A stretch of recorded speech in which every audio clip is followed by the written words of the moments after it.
I'm Alexander Hefner, your host on The Open Mind. Today we continue our discussion of the national popular vote movement with one of its important grassroots advocates on the eastern seaboard. Ed Lopez-Reyes, a Connecticut-based Republican strategist, Lopez is chief consultant of Wolf and King Strategies and served on the Joint Intelligence Operations Center Europe Analytics Center in Imagery and Counterterrorism from 2002 through 2010. He also served on Utah Governor Jon Huntsman's 2012 New Hampshire presidential primary campaign steering committee and was National Cochairman of Republicans for Johnson-Weld in 2016. A member of the National Guard in Connecticut, Lopez also returned from a month-long training in Louisiana. Congratulations and thank you for your service. Thank you. We appreciate it and appreciate your time here to talk about the national popular vote movement. Thanks for inviting me. There are 3 states in which you've been intimately involved in the passage of the national popular vote, and you may remind our viewers what that is too. Sure. Connecticut, New Mexico, and Nevada. Correct. So as the representative of a small state, which theoretically in the Electoral College would benefit from the compact. From the compact, but also a small state in a competitive election year that would not benefit. Right. We think of Connecticut now as homogeneously Democrat. Democratic. It wasn't always that way. It may not always be that way in the future. But what was your argument to these 3 states and their constituents about why we need the national popular vote? Well, a big part of it was my experience in Connecticut. It defined my perspective on this particular bill. The National Popular Vote Interstate Compact is basically a bill that state legislatures can choose to pass. It becomes a contract between a number of states, and when we reach the 270 electoral college vote threshold, it activates the compact. Which means that the election then would be, these states would take into account what the popular vote result is and put the weight of that result on the Electoral College votes that they can allocate. To me, as a resident of Connecticut and as a Republican in Connecticut specifically, I felt that the party, as in other states in New England, like Rhode Island, another state where I actually lived and was active in the party for a while, I used to work for Senator Chafee, ran for office there. When you have one party that's dominating the electoral process year after year, election after election, it really, in a lot of ways, it really creates an environment where you're not having healthy debate. You're not having healthy debate. You're not really seeing both sides of an issue as often as you should. It creates a lot of policy incongruities, in my opinion. And so in Connecticut, when I noticed this flaw and I saw the presidential elections were being deployed in the state, for example, in 2012, I think we donated about $80 million to both major parties and got about $300 back. You realize that there's a potential for, well, not a potential, there is a lack of infrastructure in one of the parties, in one side of the political aisle. When you have this, you basically have very little in the way of, in the form of outreach and effective constituent work with constituents is not very efficient. You end up in a situation where people are exposed to one message only. And it has a down ballot effect. It's not just about the presidential election. It has an impact on the statewide offices, even the local offices. So you think that the Republican Party would be more robust if the national popular vote was adopted? As a Republican, I do, as a Republican. But I should say that one of the things that I think this bill is afflicted by in most of the states that we've worked in is the fact that it's a truly bipartisan bill. The word compromise has become kind of a toxic word these days, but the reality is that you have a group of people that say the popular vote should carry more weight in the elections, probably the overall weight. And then you have conservatives like myself who say, well, we need to preserve the Electoral College for a number of reasons. And I think this is one of the things that happens in the debate over this bill. You have a lot of people who say, well, we want to pass the bill because we want to get rid of the Electoral College, but that's not what it does. And the reason I mention this is one of the challenges that we face as Republicans is making the case that the Electoral College would be preserved under the compact, and also making people understand that ultimately what the benefit is to the voters. The disadvantage right now, it's an issue of those that are in power versus the voters. When you say it would not erase the Electoral College, I'd use that terminology, you mean because each state is still voting with its electors according to how the state decided. Exactly. So in effect, it's not an aberration from the Constitution. It is erasing the idea that the Electoral College can accommodate a situation in which the popular vote winner is not elected. Correct. It's an exercise in that constitutional right the state has to vote for president. In fact, we know the Constitution has basically given states the right to decide how to elect a president. And taking that a step further, legislatures can decide how to allocate their Electoral College votes. So it doesn't get rid of that system. It just basically says, let's do it based on who wins the majority of the vote throughout the entire country. Right. And in effect, let's say if Iowa passed this, if Iowa voted for Donald Trump again in 2020, or let's say a future nominee in 2024, a Republican nominee, that nominee does not win the popular vote, but wins the state of Iowa. If legislation accordingly was passed, those votes would go to the national popular vote winner and not the winner in Iowa. Right now, you have under 200 electoral votes in agreement. 189, right, I believe. And potentially 195 with the addition of Nevada. But in Nevada, this summer, the governor vetoed the legislation. There's also pending legislation that passed in one chamber in Maine and was voted down in another chamber. And these states are saying, in effect, we are more valuable in the traditional electoral college math, which is the state voting according to how that state votes and not how the nation votes.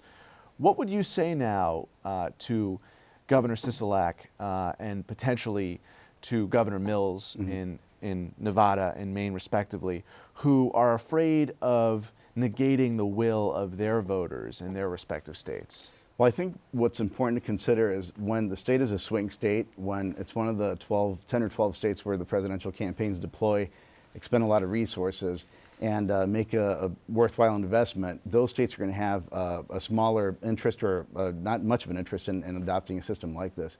But those things change. You know, I mean, you could probably argue that 20 years ago there were more swing states. You go further back, you have even more. It's just the way that the political culture, adjusts to the current system.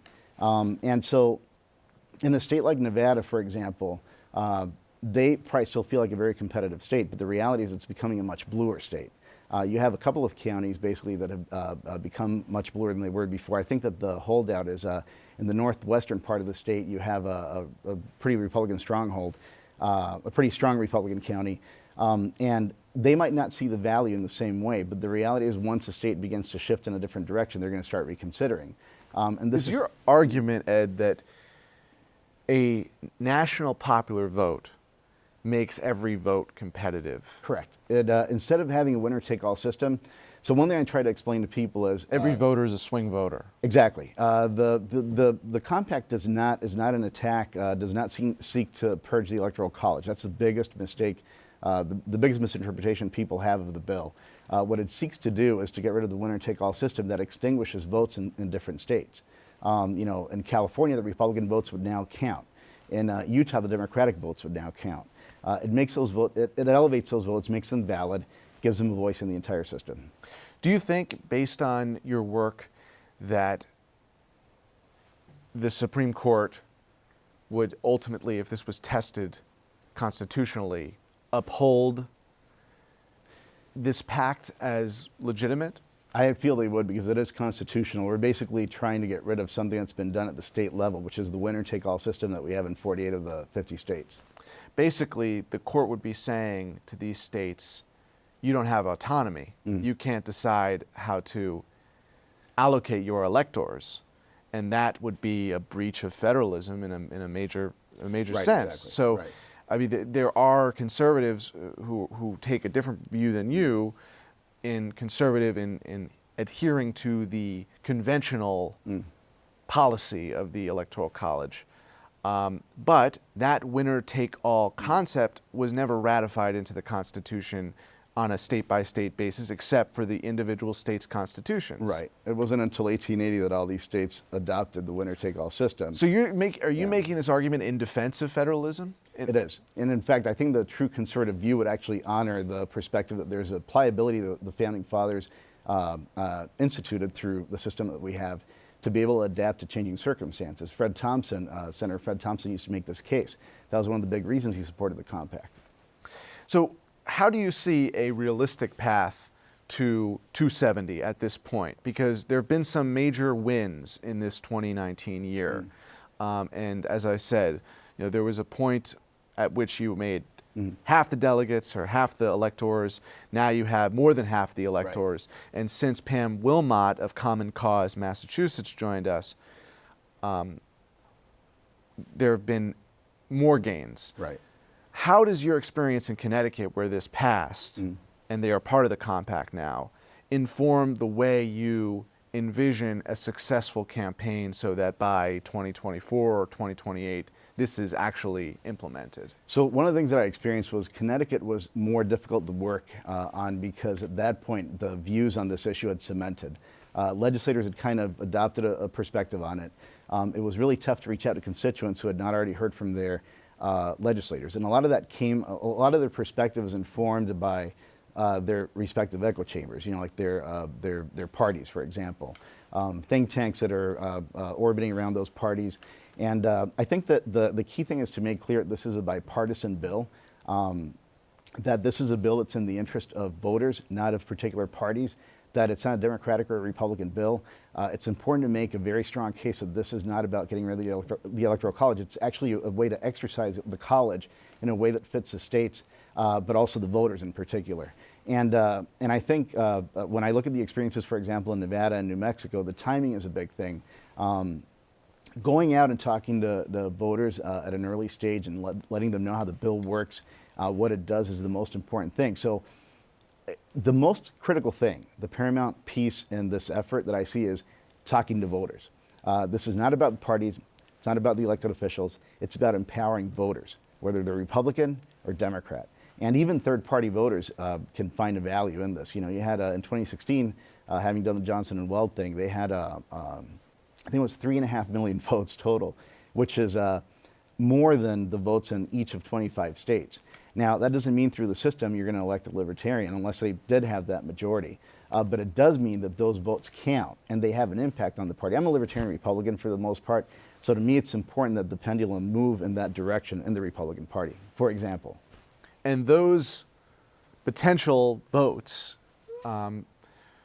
act as a spoiler in effect, but they are determinative of an outcome, because those tens of thousands, hundreds of thousands, you say millions of votes for Johnson-Weld, if you take a share of them and apply them in those battlegrounds that were decisive, Pennsylvania, Michigan, Wisconsin, the election could have gone the other way. So they had a spoiling function, right? But it's a democratic idea that more than one or two parties should be competitive. So Correct.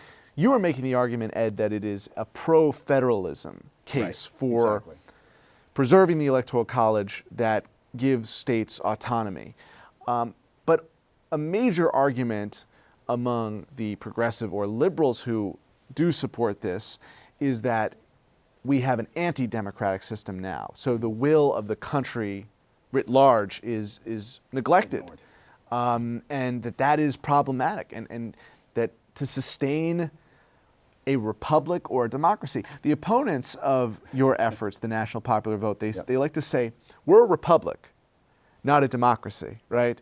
If you go to the founding document. But do we want to have an anti-democratic or undemocratic republic? Isn't that a question we should be considering too? Well, I think the key thing to focus on is that this doesn't have to be a partisan issue. And so the message that giving more voters a say, actually all voters a say, and giving them more weight in the system is a democratic ideal, I think it betrays what the Founding Fathers actually wanted. And I think if Madison were to see the results in Bush v. Gore, Trump v. Clinton, to see, millions of votes denied relevance, wholesale. Sure. I think you make a valid point, but I think the thing to consider too is that in these cases, Democrats tend to be a bit more enamored with those historical incidents to make the case for this bill. And they're not incorrect in making the case. The only thing that you have to understand is that the campaigns would have been run very differently. And so you'd have campaigns that would have unfolded very differently, would have paid more attention to the 50 states.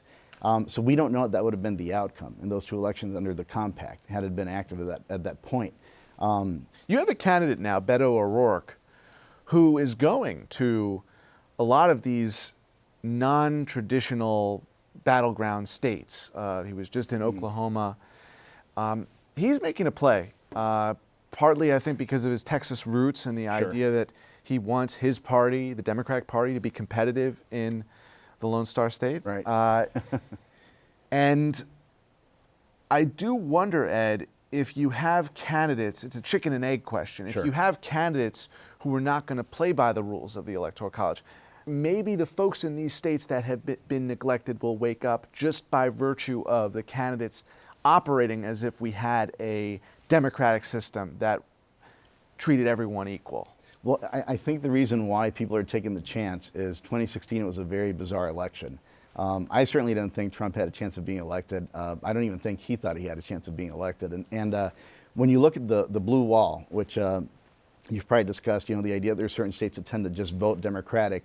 We know Trump pierced the wall with Wisconsin, Michigan, and Pennsylvania. So I think when you have such a large pool of Democratic candidates, they have to figure out a creative way to make an appeal to a much broader base, or a more diverse base, if you may, meaning geographically and in other ways too.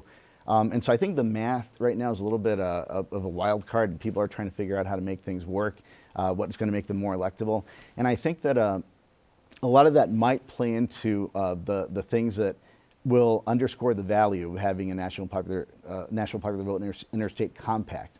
I think they'll underscore some of the things that would make that a more viable system for us. But I think that much of what you're talking about is a result of what happened in 2016. I think 2020 is going to be very similar. I mean, with the amount of candidates running on the Democratic ticket alone, I think that's going to shape the elections. Even though we're talking about the primaries now, it'll certainly have an impact on the overall discourse, how the campaigns unfold, how they function, and eventually that's going to impact the general election too. The two candidates so far who are arguing most passionately for an end to the way the college has operated to date, new rules for the Electoral College in their mind are necessary, are Beto ORourke and Pete Buttigieg. These are men who represent, or did represent, Texas and Indiana. I think that is further evidence of Right. your idea that these folks who are campaigning in non-traditional Republican territory are making that point, and they're still going to these states now. They understand what it feels like to be left out of the electoral process at the national level, but they also understand there's potential for change. I mean, one of the cases that we make when we talk about the blue wall, the Republicans, so they understand, we make a case for Florida, which is likely to become a blue state. Some of us debate whether Texas will. I think it will. When you look at cities like Austin and people like ORourke, for example, I think you see the potential for things to change in those states. And that means further realignment and less swing states. It actually makes the system worse. But these candidates understand that. And that's why they're making this effort to make a different kind of outreach. And you don't think that candidates who agree with the national popular vote will be chastised or looked down upon if they do go out and campaign all over the country? It doesn't matter their position on the national popular vote if they are showing that every vote really does matter to them, whether it's in the traditional electoral college system or not. I think it depends on how they articulate it. I see a lot of Democrats making the case that they want to get rid of the Electoral College. Republicans don't want that. This bill, in a sense, again, it's become a toxic word, but there's a compromise value to it, which is saying, look, let's preserve the state's right to allocate the college votes as the state sees fit. Right. But let's put the weight of the popular vote on that system. It's really the best compromise between both parties, but the sound bites that you're hearing out there are basically centered around that debate. Beto and Pete, I think, sound more like you in making the argument. I mean, Sure. to date, but I know you're referring to coastal liberal communities that may position it differently. Let me ask you this. is there a viable path for national popular vote movement efforts in referenda and initiatives?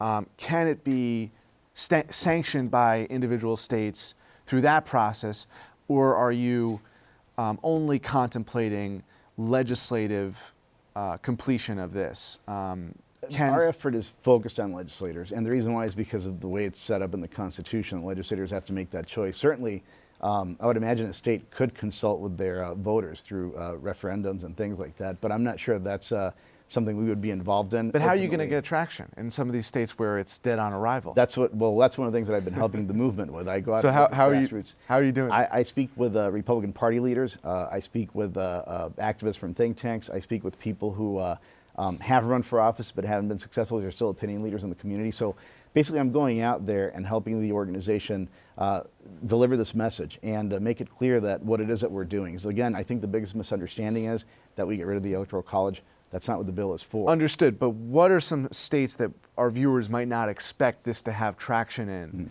You don't have to reveal names of legislators who have said to you privately, sure, I'm in. But what are some states where this may get further traction? I personally feel there could be a lot of great success in states like Utah and Oklahoma, Republican states. I think that How about any big ticket items? Big ticket not to states? Be crass, but you got to get to 270. You're not hitting I hear 200 you. yet.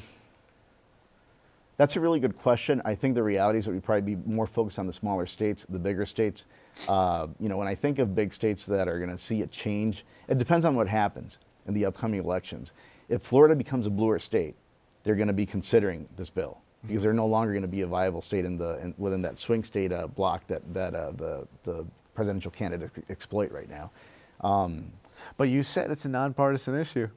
It So is a Republican right. legislatures, chambers that are in control by the GOP, but so far it's only chambers that are in control by the Democrats Right. that have moved this forward. Right. I mean, but we also had a lot of Democrats oppose it, like the governor, for example, in Nevada. We just saw that happen. Right. So here in New York, Democrats, a lot of them opposed the bill, while Republicans and conservatives supported it. So it depends on the state and what's going on and their analysis of how things can unfold in a presidential election. But right now, it's up to state legislatures, and you're saying, in effect, that state legislatures that have been dominated by the Republican Party have to be more co-equal, Correct, representatively, Yep. in order for this to get to the floor. There have to be more active Democratic Party operations in states, large, small, medium. We know that so many, a supermajority at one point of state legislatures were controlled by the GOP. So Right. The more movement you see in co-equal representation in state legislatures, I would think you would get Sure. more traction. The reason I mentioned in the couple minutes we have left initiatives and referenda is because it seems to me that we're not going to get immediate changes with respect to partisan composition in South Carolina, Georgia, Sure. Tennessee.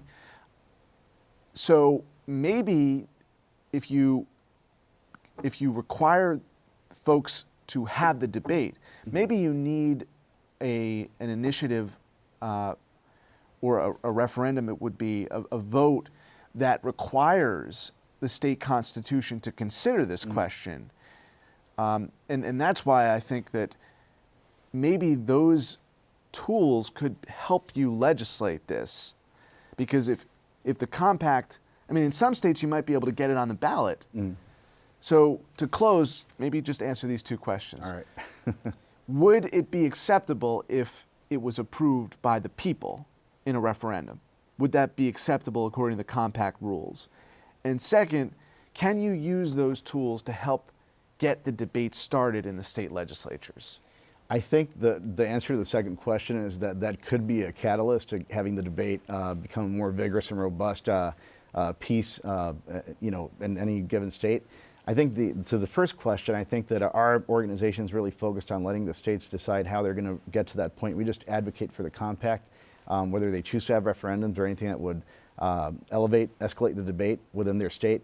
That would be up to them completely. But our philosophy really is to preserve the state's right to do something. And so when we talk about constitutional changes and things like that, one thing that our compact states is if a state wants to pull out of this agreement, they're welcome to do so. So there's a certain amount of pliability, and it's a very conservative perspective in a lot of ways that we try to preserve. But if the state constitution allows for changes to the Constitution via a vote among South Carolinians, for instance, that would be acceptable to you. If the state governing itself says, you, the people of South Carolina, can decide if we enter into this pact. It would certainly be acceptable, but our mission has been focused on ushering legislators to support the bill and to agree with the bill. So the mechanisms and the instruments that they use to get to that point is a different story. It's up to them. Exactly. Thank you for your time today, Ed. Thanks for having me on here. And thanks to you in the audience. I hope you join us again next time for a thoughtful excursion into the world of ideas. Until then, keep an open mind. Please visit the Open Mind website at 13.org/openmind to view this program online or to access over 1,500 other interviews. And do check us out on Twitter and Facebook at Open Mind TV for updates on future programming.